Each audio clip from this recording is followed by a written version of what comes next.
Hi everyone, welcome to my Shoreline studio. I'm Sybille Muschik. Today we're continuing on with an art project I've been working on for some time. It all started off with marbling, and I did these Otherwordly Dahlias. So just to show you what a regular dahlia looks like, these are it. And these are spider dahlias, and these are just regular. The leaves are, petals are pretty regular, and these sort of look spikier. Anyway, they're Dahlia hortenses. It's well, there's lots of different dahlias. You can look it up online and see all the exotic ones. There are actually some very like this with flat petals, and then some of these ones. So there's quite a variety in the species. These are the leaves. I did some gel plate prints of the leaves and then affixed them onto my board. And because there's been a lot of liquid on here, it's getting a little warped. I'll have to deal with that. Some of the little leaves. So they are spiky and quite long, and very pretty leaves, large for this type of flower. But anyway, I put silver in the background. And you can see the ridges. Now some of the ridges will disappear because we're going to be putting some tissue paper on as we get further along. And we did a short, and I showed you what it would look like if you know, I just wet it down, and if matte medium will do the same thing, and it'll be quite transparent. So the colors, I'm making the colors extra lurid so that they will show up through the tissue paper. And we will continue. Now I just want to do this background on here. You can, I'm not sure you can see it, but there are extra petals back in here, and we want to just bring them out a little bit as if that flower is in shadow. So that's what we're going to be working on. We'll probably speed up the video quite a bit for that, and you can enjoy Josh's beautiful music. Now these pens have got, this is acrylic to paint markers, just like the Posca pens. And we're just going to outline this.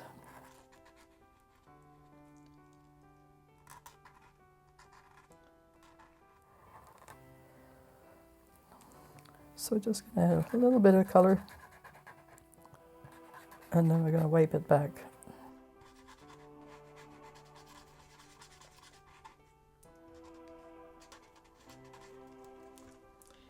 The fun part about this is the amount of color you can use, and it's bold and fresh.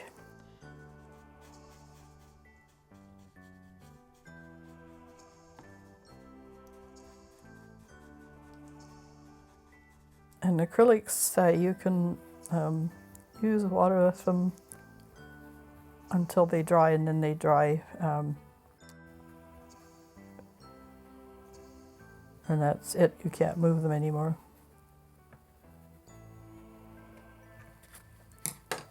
Then it's permanent. Well, I guess you could use alcohol to remove it, but that's a whole host of other problems.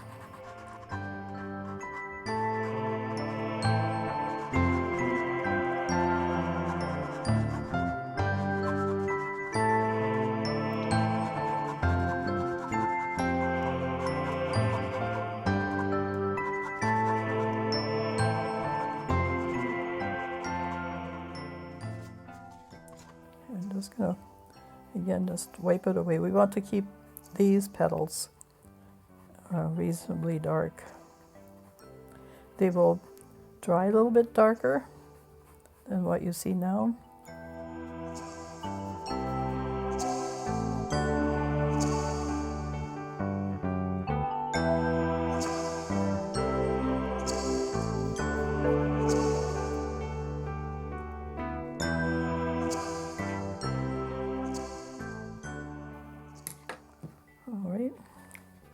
Okay, so we're just doing an orange here.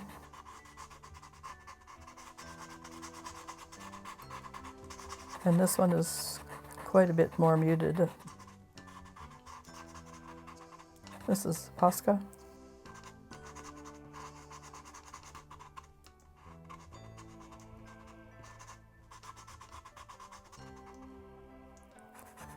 Let's start on that part of it.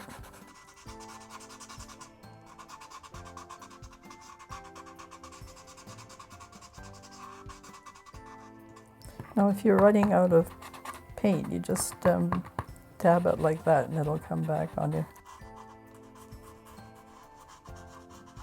Just be careful you don't get a big glob of paint. That's not very helpful. And then here, just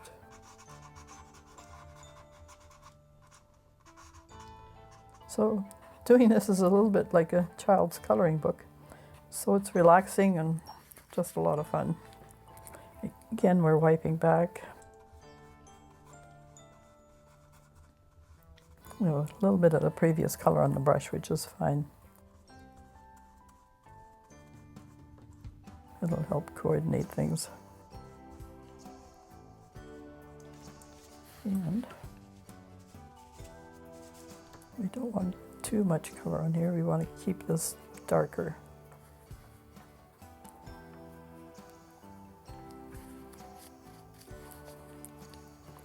And a little bit on this side.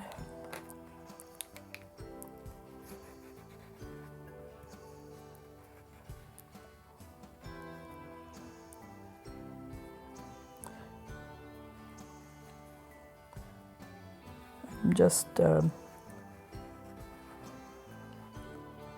putting an outline on so I know where the areas are.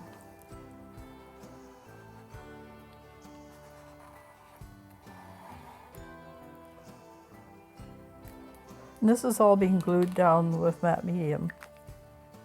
You can use, you know, satin if you prefer it to be a lighter color and more shiny.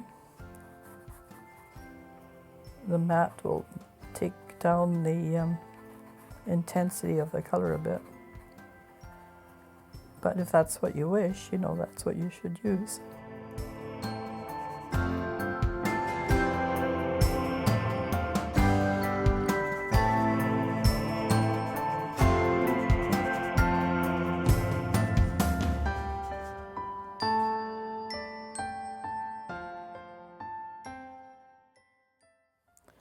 Okay, well, I found my red Posca pen.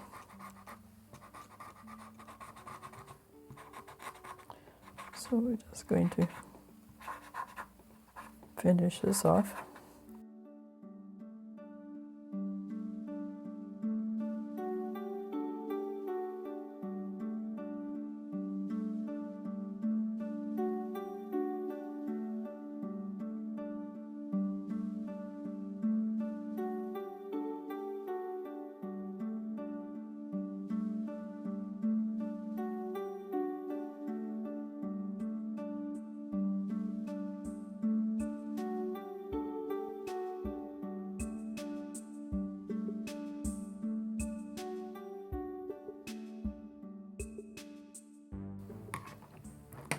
And our final layer is going to be, I guess we'll have to use pink and blue to create a violet.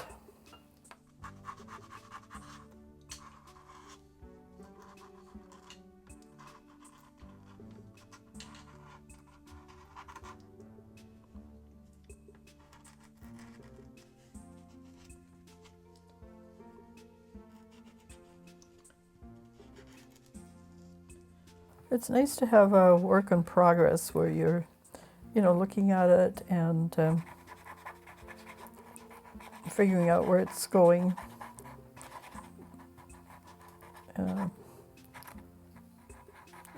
Usually I plan my compositions in advance, or I have an idea. Sometimes I work it out in my sketchbook first to see if the composition works. I might take photographs, journal a little bit, and then try and work out most of the problems ahead of time so that I don't have a lot of changes to make in progress.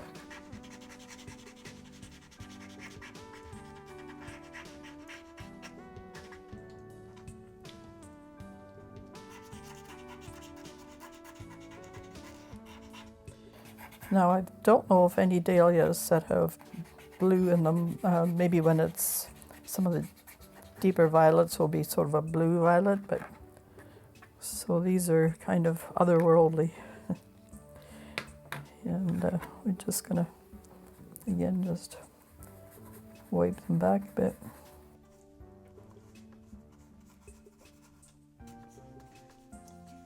And I'll add some blue.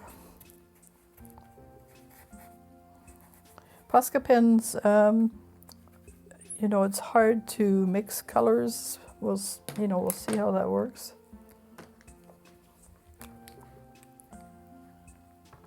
It's not like you're mixing a couple of different shades.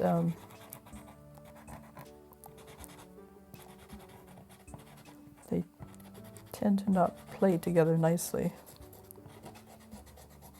So we're pushing the limits here a bit of the way the Poscas work, and these other ones here.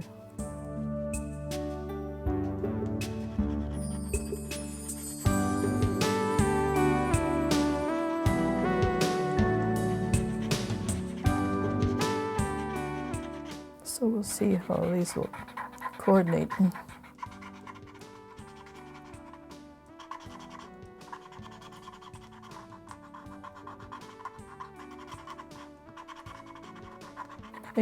You could get into mark making as well. I'm not really focusing on that, but you could.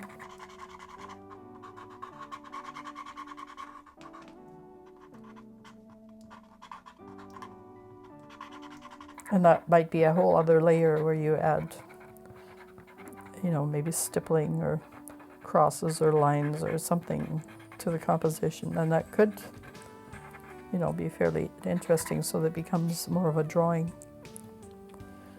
Okay, we'll see if these guys work together now. A little bit. But it does give us that nice shadow tone that we want.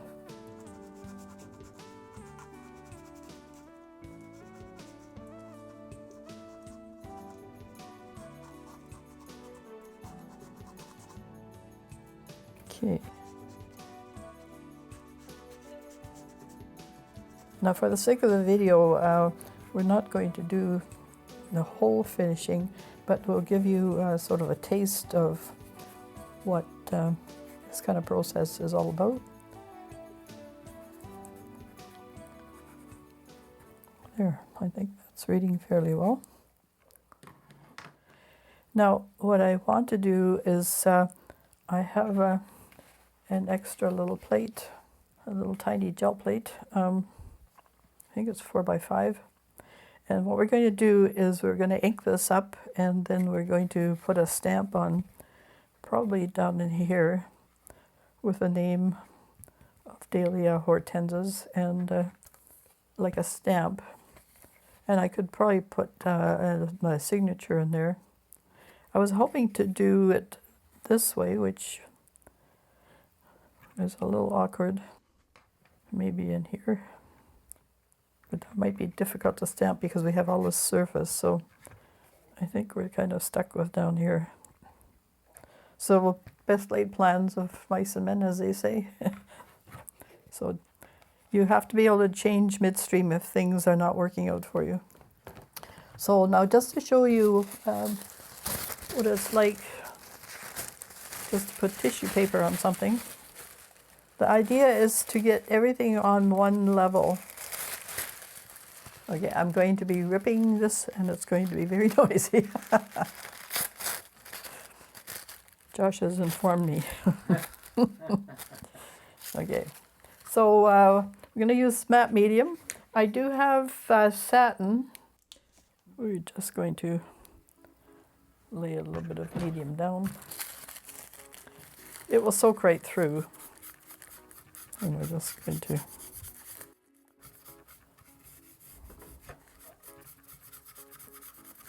so little bits and pieces.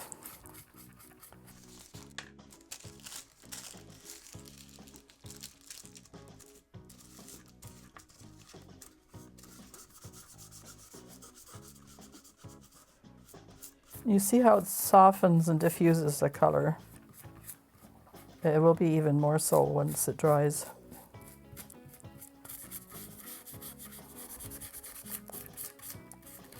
So I'm only going to do this section so we can do our little gel plate. Just to now, in this case, you do want wrinkles, so you can crunch the paper up ahead of time, but as you gluing it down, it tends to wrinkle quite a bit anyway.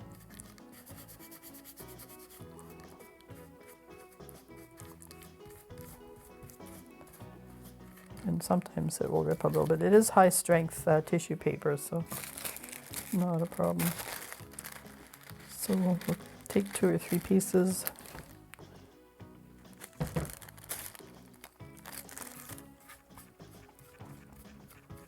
And of course you'll overlap. Just like a regular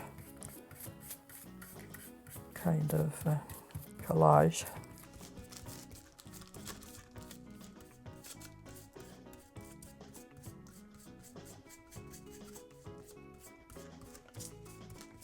And it give you a fair amount of interesting texture. Oh, and also, as I said, it creates that surface that ties everything together. And there's no saying, you know, that everything is set in stone after you do this part of it, because certainly you can go back with color on top of this as well, or texture, whatever you're so inclined, or more typography. Yeah, let's put lots of medium on here.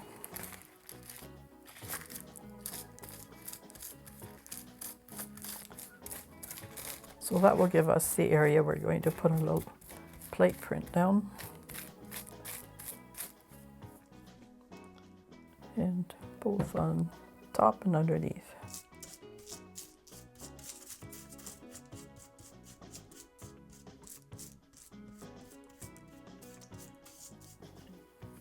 Okay, so we're just going to let that set up. I might take some of the glue off so that it will dry faster.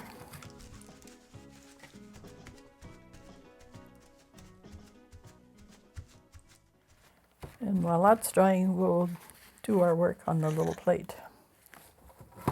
So take a little interlude and then we'll get up to the other plate.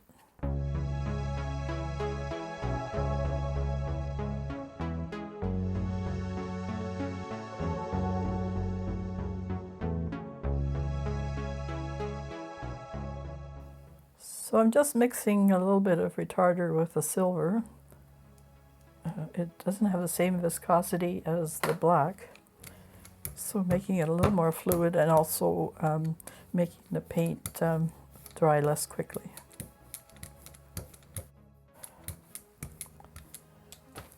Okay, and then squeezing a tiny smidge of black on here. Just using Amsterdam paints.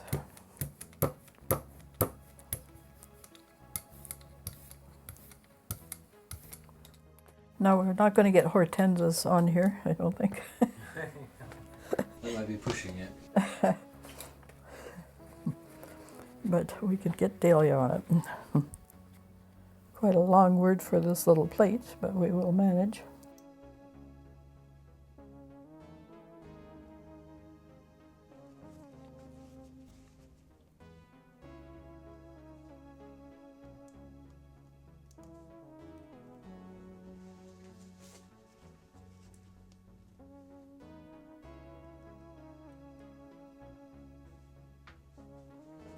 Having that little bit of retarder actually helps do this lettering more easily.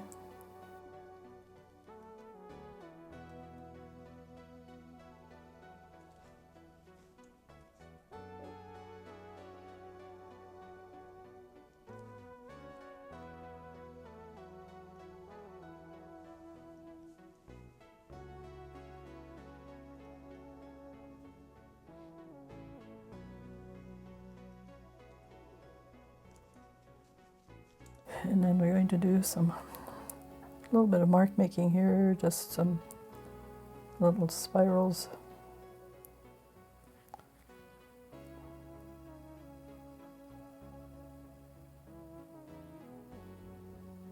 It's kind of an otherworldly composition, so and then little circles maybe.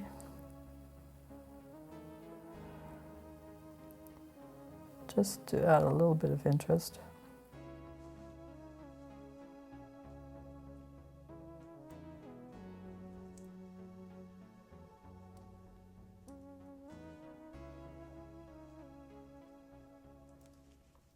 And then the tricky part is to get it onto another plate.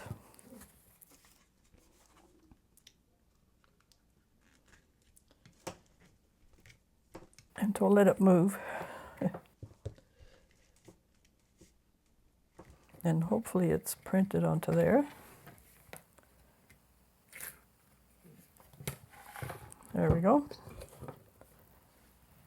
And we're just going to use some copy paper because I want the lettering to come out quite white.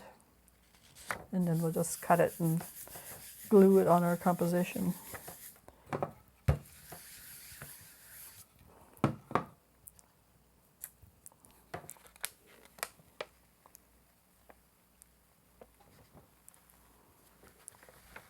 So we're going to cut that out and then glue it on there. So back to here. Now it hasn't quite dried yet, so we're going to maybe wait a little bit. I'll probably, we need to cut this out and then we'll be placing it right there. So we'll see you in a bit.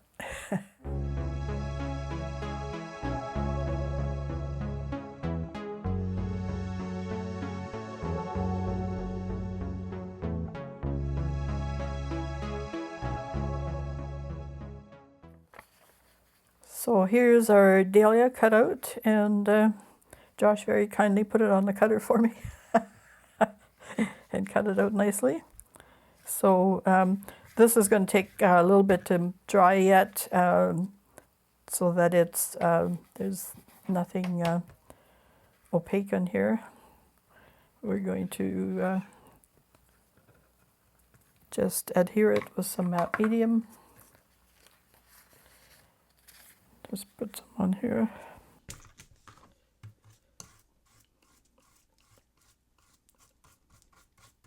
We'll have to eyeball it a little bit and then just add some medium to the back.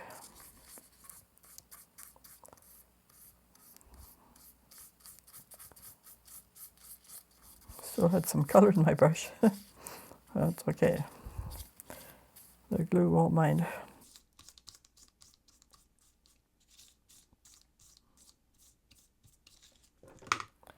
So let's not put it on upside down. And I think, let's see, are we centered here? Pretty good, okay. Just make sure it's level. There's our dahlia. And as I said, we'll, even with the layer of tissue paper on here, we might touch up a few more colors and things to finish the piece off. We will see. And there might be another short coming up about that. And this will just all glue, and I'll continue on with the but we can post this to the end of the video as it stands, and so it's just a work in progress. So thank you for joining us today here as we're working along on this piece. And much joy on the pieces that you are working on. And of course, take care of yourselves and your families. And we'll see you in a new video not too far from now. Bye for now.